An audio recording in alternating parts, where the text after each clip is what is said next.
Sangkuriang. Ini kamu. Ih, durhaka anjir. Anjir.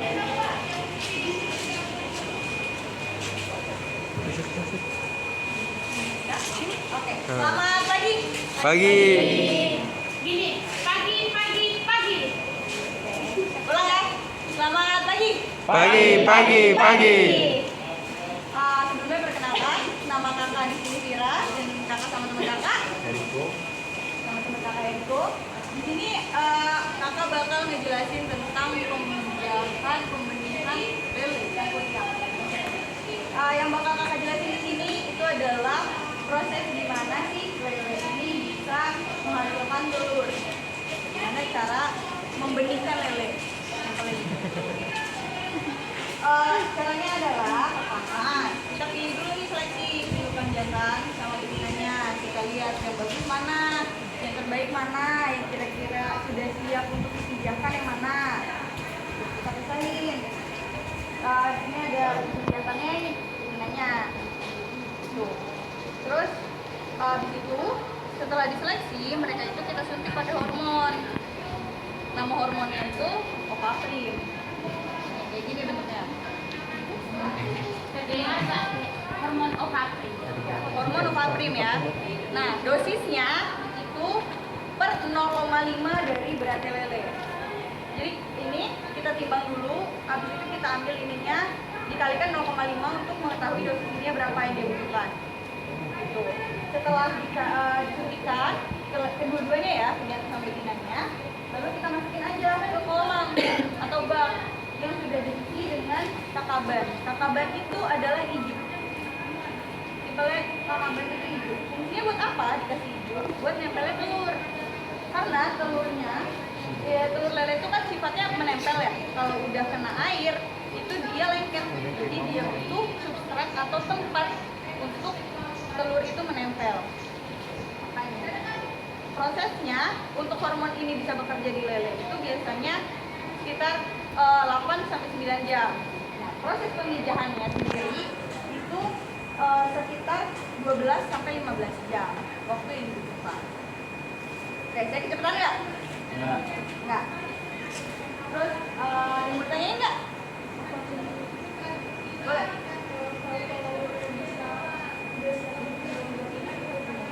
Oke, kalau dari jantannya sendiri itu kelihatan dari alat kelaminnya. Biasanya dia badannya pertama gerakannya lincah, gerakannya lebih lincah, terus habis itu warnanya juga tidak pucat. Terus dari alat kelaminnya sendiri itu kalau misalkan yang jantan tuh dia besar menonjol keluar dan di ujungnya itu agak kemerahan.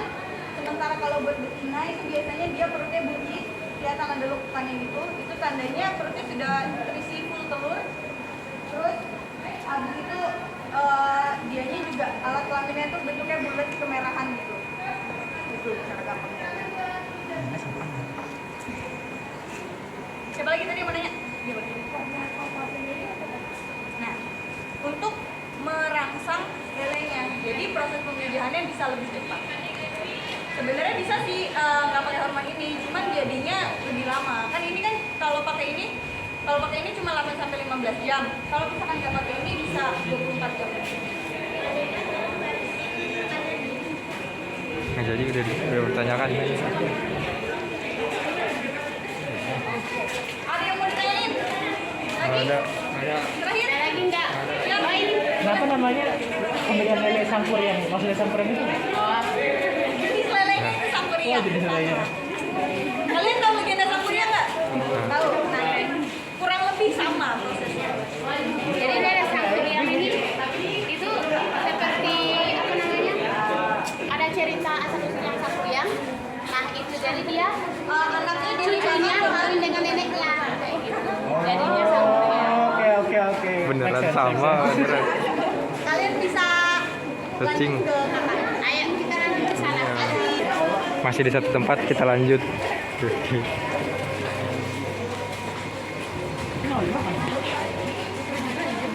Waalaikumsalam warahmatullahi wabarakatuh. Selamat siang. Jadi saya ingin mengucapkan selamat datang di hatchery. Hatchery itu suatu tempat untuk melakukan pembenihan, pembesaran, pemijahan ikan dengan ruangan terkontrol atau tempat terkontrol. Nah, di sini tuh ada beberapa TEFA. TEFA itu apa? TEFA itu adalah teaching factory, di mana tempat kita untuk melakukan praktek dari teori-teori yang di kelas. Jadi di sini ada beberapa TEFA, ada TEFA ikan lele, pembenihan ikan lele, ada TEFA ras atau resirkulasi, dan ada pembenihan udang. Dan di sana juga nanti ada ikan hias.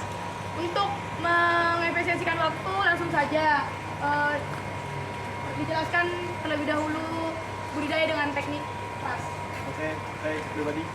Oke. Kita buat ras sistem. Jadi di sini adalah sistem aquaculture atau sistem budidaya perairan khususnya ikan dalam hal ini. Kita di sini, tapi mohon maaf sebelumnya karena kita belum siklus baru. Jadi kemarin baru saja kita melakukan siklus budidaya nila di sini menggunakan sistem ras, dan ini kita sedang persiapan untuk melakukan budidaya siklus berikutnya, dan kita rencananya akan memulai siklus dengan biota baru, catfish atau ikan lele begitu namanya. Dan mari kita lihat sistemnya. Jadi sistem ras, budidaya sistem ras ini adalah kepanjangan dari resirkulasi aquaculture system. Jadi di mana air yang digunakan itu dipakai kembali untuk memaksimalkan istilahnya air tersebut. Kita menggunakan beberapa filter. Jadi air itu treatmentnya pada saat melalui filter-filter yang ada di depan kakak-kakak sekalian atau di belakang saya ya. Jadi di sini kita menggunakan filter mekanik, lalu ada filter biologi juga, dan ini yang di atas ini juga merupakan filter biologi.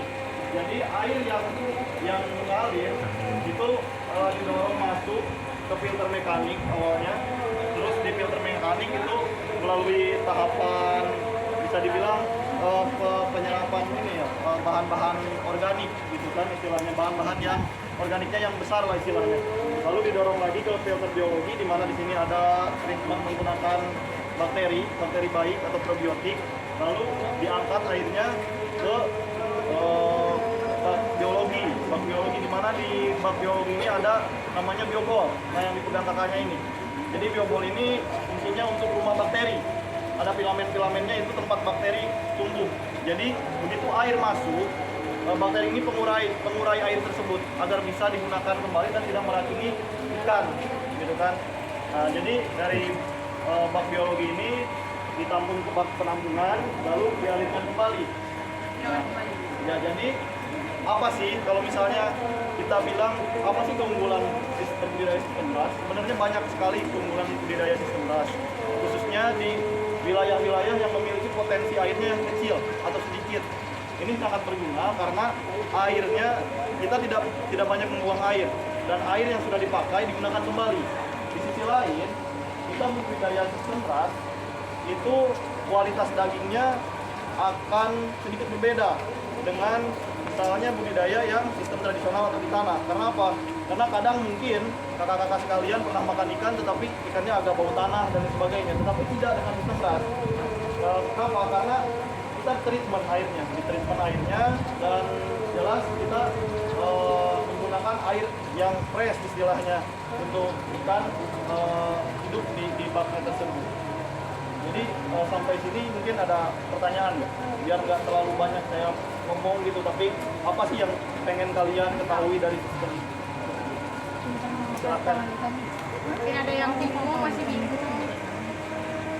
Terus di sisi lain, ras ini tidak hanya digunakan di dua biota saja, tidak hanya di lele atau mungkin nila, bukan, nggak itu. Tapi di negara-negara Eropa bahkan sistem ras ini digunakan dalam budidaya ikan salmon. Mungkin sering kakak-kakaknya main ke restoran atau apa, itu salmon itu banyaknya dari budidaya, sektor budidaya, bukan lagi sektor penangkapan. Nah, salah satu sistem budidaya yang digunakan dalam membudidayakan ikan salmon itu ini ras, dengan bentuk yang berbeda tetapi sistemnya yang sama. Sekedar informasi aja, kalau sistem ras di sini sebenarnya masih skala kecil. Kalau mau skala besarnya itu, sebenarnya sistem ras itu ada banyak filter. untuk lebih menjamin air itu kembali ke baku mutu standar yang seperti awal. Nah sebenarnya filter air itu bisa menggunakan sinar UV. Pernah lihat kan sinar UV? Nah sinar UV itu bisa membantu membunuh mikroorganisme dalam air. Ada menggunakan sand filter. Jadi sand filter itu ada material-material tertentu kayak tumpukan-tumpukan dari bahan-bahan kerikil, kerakal, pasir, arang, papan itu bisa juga dilakukan untuk memfilter air gitu. Ada yang ingin ditanyakan lagi nggak?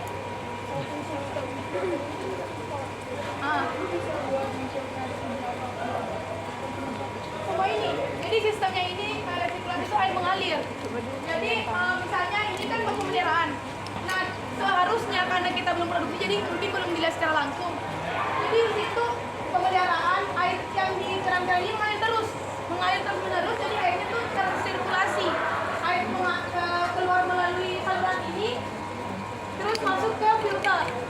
Yang sudah dijelaskan tadi kan, difiltrasi bahan-bahan organik, amoniak diurai menjadi nitrat, kemudian digunakan kembali itu langsung semua kolam satu kali filtrasi gitu. Jadi airnya itu sama semua.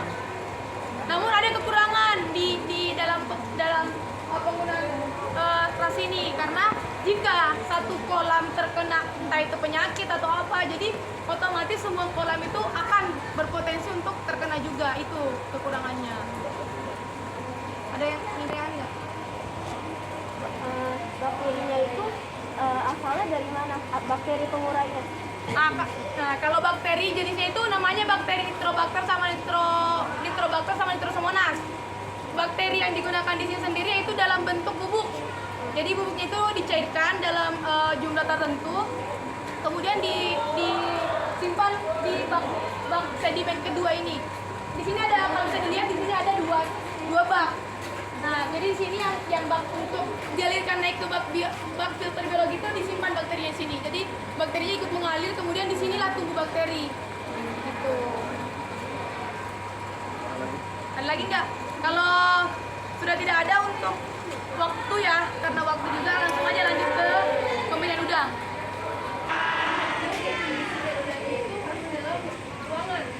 Gunanya apa? Untuk menjaga.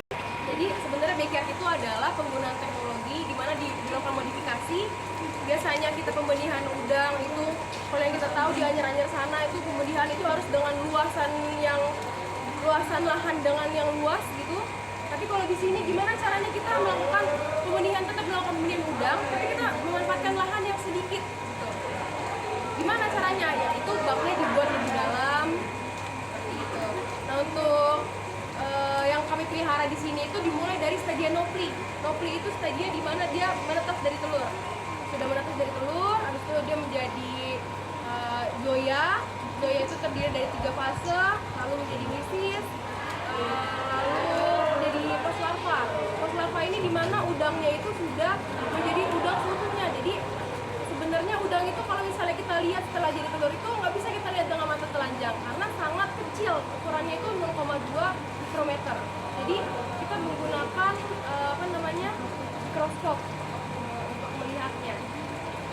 Selanjutnya kalau di resiko penggunaan airnya itu adalah bisa dilakukan pengulangan. Kalau untuk di backyard sendiri itu adalah sekali buang, jadi kita pakai langsung buang.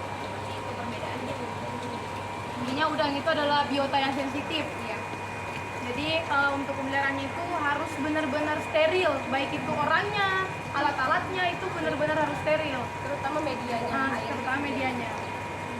Jadi kalau misalnya kalian dari suatu tempat lah, terus mau berkunjung ke hatchery itu harus bersih-bersih, mandi, intinya harus bersih dulu, baru ke hatchery. Gitu. Jadi, dari sampai sini ada yang mau tanyain nggak? Ada nggak Ada. adik-adik ada yang mau ditanya? Tidak. Mungkin jenis udangnya apa? Ya. Udang itu mungkin kalian pernah makan udang kan? Ya. Udang itu banyak jenis-jenisnya, apa? Apa? Satunya kalau di sini adalah udang Paname yang kami budidayakan. Ada itu. Salah satunya di sini kita menggunakan udang. Tapi ini dia udah besar, dia udah harusnya udah pindah ke tambak. Ini udah dibesarkan ada Sudah. Ada juga jenisnya namanya udang windu. udang windu, Peneus monodon. Ada juga namanya udang gala, ada juga namanya udang putih. Kalau udah muncul pasar tuh. Jadi Mau ditanya lagi. Udang jadi banyak abu-abu tuh, jenis Pak. udang. Gede. Ada yang lain nggak mengenai sistem ras atau teknologi ras sama backyard atau pemilihan udang? Sudah nih, yakin? Bakal penasaran. Ya, kalau sudah, Nah,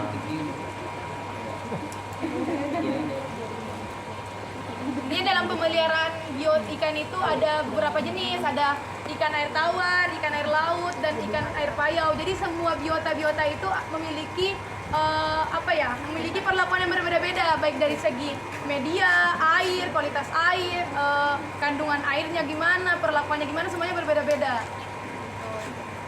Oh iya, tadi yang tentang suhu kan udang sensitif itu suhu yang diatur. Itu biasanya suhunya rendah atau suhunya Biasanya 24 sampai 28 derajat. oh. Berarti suhu ruangan ya? Iya. Tapi kan suhu ruangan pada umumnya 35.